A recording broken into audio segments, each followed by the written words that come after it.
नमस्कार, स्वागत है आपका रियल न्यूज में। मैं हूं आपके साथ रवीक्षा शर्मा। आगे बढ़ेंगे आज की ताजा खबर की ओर।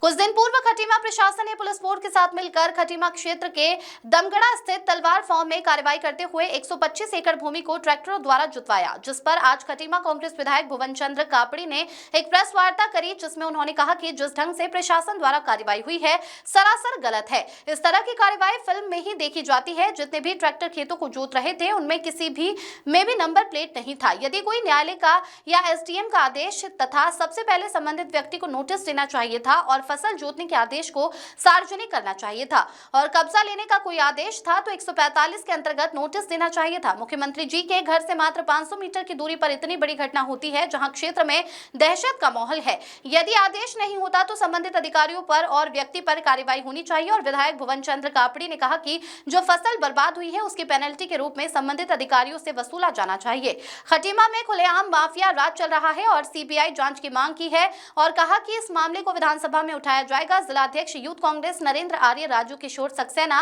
नासिर खान, राजू सोनकर सहित कई कांग्रेसी नेता मौजूद थे।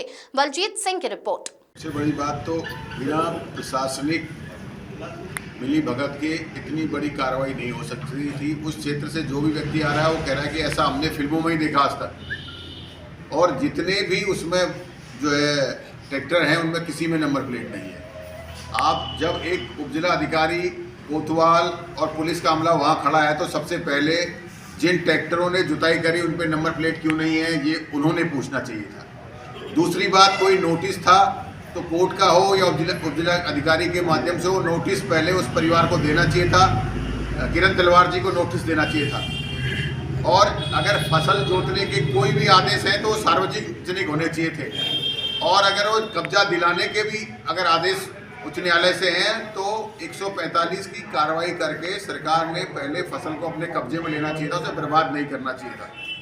मुख्यमंत्री जी के घर से 500 मीटर की दूरी में मुख्यमंत्री के चहीते अधिकारी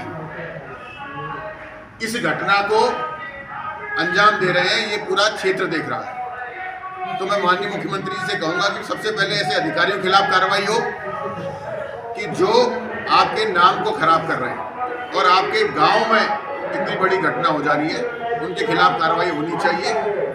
और उनसे पूछा जाना चाहिए कि बिना नंबर प्लेट की गाड़ी, अगर कोर्ट का भी अगर आदेश है तो आपने उनको कैसे आने दिया, और अगर नहीं आदेश है तो इतनी घटना को सरकारी अधिकारी क्या बदमाशों का रोल प्ले कर रहे हैं। तो इसकी जांच होनी चाहिए, इनके खिलाफ कार्रवाई होनी चाहिए। फसल के नुकसान इन लोगों के ऊपर उसके पेनल्टी पड़नी चाहिए, जो फसल की कीमत आती है उसकी पेनल्टी इन अधिकारियों के और जो लोग उसमें हैं उनके पड़नी चाहिए। उन सारी ट्रैक्टरों की जांच होनी चाहिए। सोशल मीडिया में खटीमा का ऐसा भय का माहौल बना हुआ है, जो भी बात कर रहा है कि ट्रैक्टर खुलेआम चल रहे हैं, ऐसी गुंडागर्दी फिल्मों में देखने को मिलती थी, खटीमा में मुख्यमंत्री जी के गाँव में देखने को मिल रही है। तो ये दुर्भाग्यपूर्ण है, इसकी जाँच होनी चाहिए।